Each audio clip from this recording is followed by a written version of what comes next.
that move, Abu Bakr as-Siddiq radiyallahu anhu needed Khalid ibn al-Walid in Palestine. So he asked him to leave Iraq and move to Palestine. And I will tell you the story there. And he appointed another leader to continue the attack.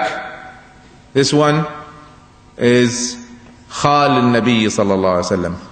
Khal, the uncle of the Prophet sallallahu alaihi wasallam, Sa'd ibn Abi Waqqas radiyallahu anhu.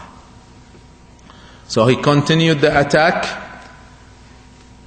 and then united the two armies under his leadership, and they faced the Persians in the great battle of Al-Qadisiyah.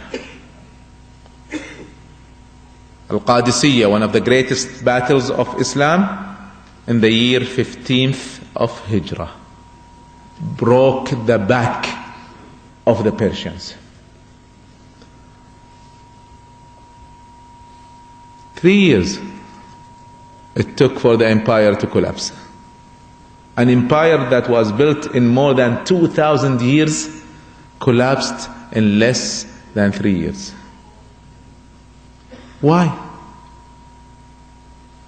How could this happen? They were not weak. They had the best technology, best armies. They are politically strong, united. Art, science, etc. was the highest. Philosophy, logic, whatever. Poetry, one of the greatest civilizations. What caused that civilization to collapse? Before I answer, let us take another civilization. The other civilization is the Roman civilization, led by Caesar. It was the second superpower of the world, militarily speaking. But they were competing with the first strongly. And they had 3 capitals. Constantinople, which is Istanbul, for the north. Jerusalem, Al-Quds, for the east. And Alexandria, Al-Iskandariya, for northern Africa. And they controlled all North Africa, the eastern Mediterranean, Turkey and the surrounding. Huge. All under one leader, Caesar. He usually stays in Istanbul, but sometimes moves to govern from Jerusalem. When the Prophet ﷺ sent his message to Caesar, he was in his capital, Jerusalem. Anyway, strong civilization again, huge armies. In their battle, Al-Yarmouk, the army of the Romans was 340,000 men. And that is only one of their armies. Just imagine how strong that civilization was. We all know about their philosophy and poetry and logic and huge civilization, one of the best in the world. Strong military, strong politically, etc., etc., etc. The first attack of the Muslims on the Roman Empire was also at the year 12 of Hijrah, at the time of Abu Bakr as-Siddiq radiyallahu anhu.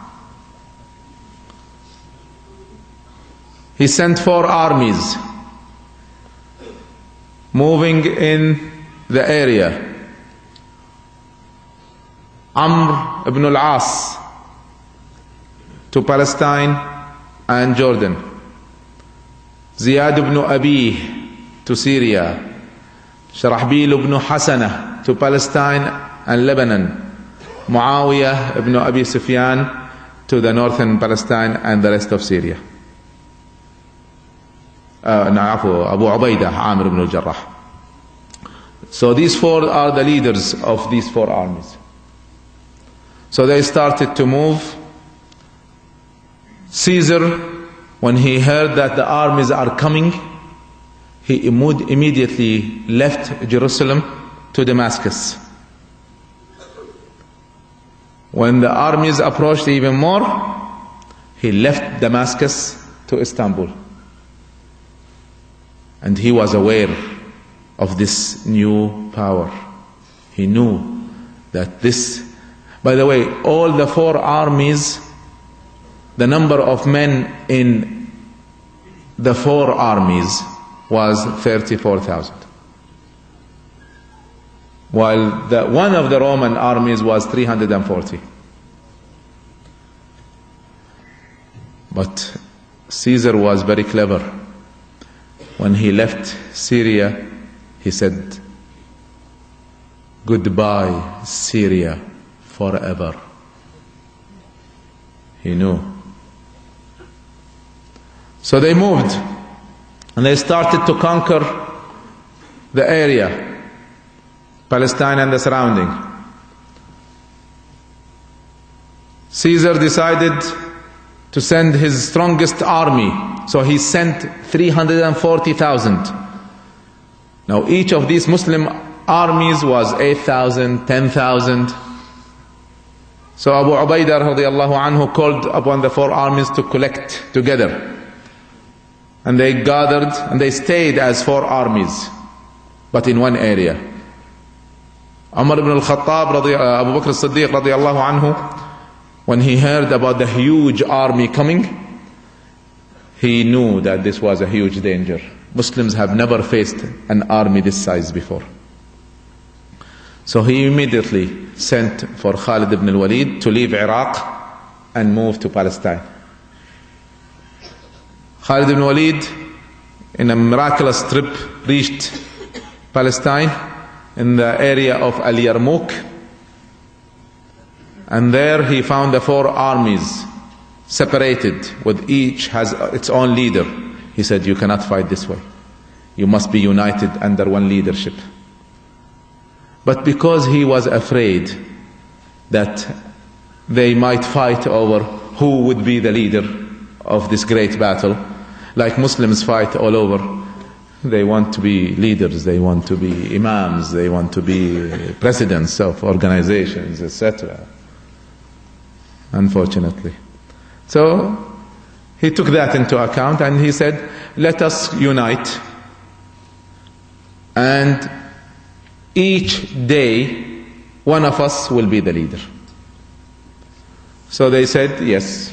So they united the four armies, and they chose Khalid ibn Walid to be the first day leader. But after the first day, they decided to let him continue, because nobody can lead an army like Khalid. The battle was on the year 14th of Hijrah. Only two years. And they broke the back of the Roman Empire in the east. The rest was so easy, clean-up work. No real battle after that. It's all ajnadin, whatever, it's a clean-up work. But Al-Yarmouk, a civilization that strong, would collapse in 2 years? How could this happen? After the clean-up work, of course, during the battle, by the way, during the battle of Al-Yarmouk, the news came that Abu Bakr as-Siddiq radiallahu anhu died, and Umar ibn al-Khattab became the Khalifa. So Umar ibn al-Khattab from Al-Madinah was directing the armies in Persia and the armies in the Roman Empire. Amr ibn al-As radiallahu anhu sent a suggestion to Umar ibn al-Khattab. He said, "Let me conquer Egypt."